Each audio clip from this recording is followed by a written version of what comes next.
शैलेंद्र गरुड़ ने लिखा है, नमन गुरुजी, कुछ लोगों की सिर्फ लेने की ही आदत होती है, उनको भी कुछ देना चाहिए ऐसा लगता है, क्या उनसे अपेक्षा करना गलत है?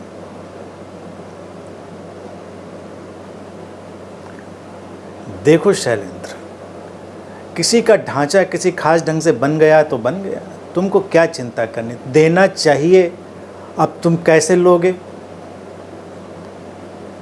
जीवन का नियम तो है लेना और देना दोनों चलना चाहिए, गिविंग और रिसीविंग, इनका प्रॉपर बैलेंस हमेशा, मैंने कहा, आदान प्रदान का संतुलन ही जीवन है। एक सांस आती है और एक सांस जाती है, वो जीवन को सम बनाती है। अगर सांस आए ही या सांस जाए ही तो जीवन बिखर जाएगा। तो जो अभी इस मर्म को नहीं समझ पा रहे हैं, ये उनकी अपनी समस्या है, उनका अपना कष्ट है। उनसे तुम्हें क्यों उलझना है? उनसे तुम्हें क्यों अपेक्षा रखनी है? अपेक्षाएं फिर तुमको कष्ट देंगी। कुछ लोग इतने भय में होते हैं कि वो जीवन में ऐसा अनुभव करते हैं जैसे बहुत क्राइसिस है, जैसे बहुत संकट है, बहुत स्कैर्सिटी है, बहुत कमी है, जबकि जीवन में कमी नहीं है, जीवन में प्रचुरता है, जीवन अबंडेंस में चलता है। ये उनके अंदर के संशय, उनके अंदर के संकोच, उनके अंदर की नासमझी का परिणाम है कि उनको लगता है लेना ही लेना है। और जो ये सीखता है लेना ही लेना है, उसका पूरा जीवन कॉन्स्टिपेटेड हो जाता है। केवल फिजिकल कॉन्स्टिपेशन नहीं, मेंटल कॉन्स्टिपेशन, स्पिरिचुअल कॉन्स्टिपेशन, क्योंकि इनपुट और आउटपुट बराबर संतुलित होने चाहिए। जिसके दिमाग में एक बार ये चला गया कि इनपुट तो ठीक है, आउटपुट कहीं गड़बड़ ना हो जाए, हमने लिया और कहीं को दिया नहीं, ये कृपणता, ये कंजूसी किसी के अंदर प्रवेश कर जाए तो उसका जीवन तो बड़े मुश्किल में पड़ने वाला है। लेकिन इसके लिए तुम्हें चिंतित क्यों होना चाहिए? उसको तुम समझा सकते हो, अगर मौका हो, ना मौका हो तो समझाने की ज़रूरत नहीं, उलझने की भी ज़रूरत नहीं, अस्तित्व पर छोड़ सकते हो, अस्तित्व ख्याल रखेगा अपना।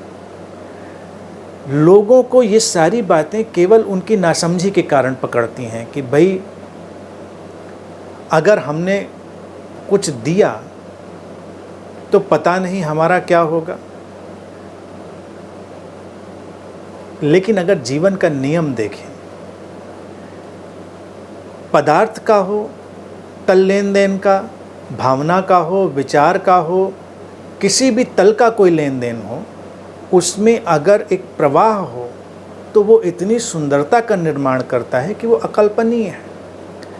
ये माना जा सकता है किसी के पास भौतिक संसाधनों की कमी हो सकती है तो उसको मदद की ज़रूरत हो सकती, तुमने मदद करी, लेकिन उसके पास देने के लिए बहुत कुछ है, देने के लिए धन्यवाद है, देने के लिए एक अनुग्रह का भाव है, ग्रेटिट्यूड का, एक मुस्कान दे सकता है, प्रार्थना दे सकता है। हम हमेशा कुछ न कुछ दे सकते हैं। इतना देखिए, गरीब तो कोई नहीं होता कि कुछ न दे सके। शुभता दे सकते हैं, शुभ कामना दे सकते हैं, शुभ भावना दे सकते हैं, कुछ भी दे सकते हैं। लेकिन ये लेन देन चलना चाहिए। देखिए, भारतीय परंपरा में आज हमने बहुत सारी परंपराएं सीख ली भारत की, पूरे विश्व में इसको हम देख रहे हैं कि चाहे वो नमस्कार करना हो, चाहे और सब साफ सफाई हो, लेकिन भारत की एक परंपरा और थी। वो व्यावसायिक नहीं थी, व्यापारिक नहीं थी कि आप किसी के घर जाएं तो खाली हाथ ना जाएं, कुछ लेकर जाएं, कुछ लेकर जाएं। अब लेकर जाने की परंपरा चली है, लेकिन वो व्यावसायिक हो गई है। देखिए, हमारे यहाँ के त्यौहार आए, फेस्टिवल्स आए, दुकानों पर जाओ तुम, कितने महंगे महंगे सब पैकेज बनने लगते हैं। क्यों? क्योंकि तुमको नेताओं के यहाँ, ब्यूरोक्रेट्स के यहाँ, यहाँ वहाँ देना है, लाइजनिंग करनी है, क्यों? उनसे अपना काम निकालना है। तो ये जो देना है, देने की खुशी, देने की भावना से नहीं है, कुछ हम उनसे निकालेंगे काम। अब देखो, होली आती है हम लोगों की तरफ, जितना दायरा हम देखते हैं उसकी बात हम कर रहे हैं। पूरी दुनिया में क्या चलता है मुझे नहीं उसका कोई चर्चा का कोई विषय है। होली में हमने इधर देखा है कि जो गुजिया हम लोगों के यहाँ एक बड़ा आइटम होता है जो होली में चलता है, उसका प्राइस कभी देखो, आश्चर्यजनक प्राइस, 5,000 रुपये किलो, 25,000 रुपये किलो। अब अकल्पनीय ढंग से उनके प्राइस चले जाते हैं। अब गुजिया तो एक नॉर्मल सी चीज़ है, एक छोटा सा घरेलू पकवान साधारण सा, उसके इतने इतने एक्सुबरेंट प्राइसेस रखने का क्या मतलब है? उससे क्या हल होता है? तुम उतना महंगा आइटम खाने के लिए किसी को ले जाओगे, उससे क्या उसमें कुछ ज़्यादा स्वाद आएगा? नहीं। लेकिन ये लाइजनिंग होनी, प्रोफेशनल लाइजनिंग होनी है, क्योंकि तुम जब अपना काम निकालने के लिए करोगे तो तुमको लगेगा अब इससे क्या काम बनेगा, तो कुछ और महंगा। तो सारी जो कंपनीज हैं, दुकानें हैं, वो महंगे महंगे से पैकेज बनाती हैं फेस्टिवल्स पे। ये नहीं है। भारत की परंपरा देखिए ये है कि एक घटना देखिए, तुम देखो, यहाँ कृष्ण और सुदामा का जिक्र होता है।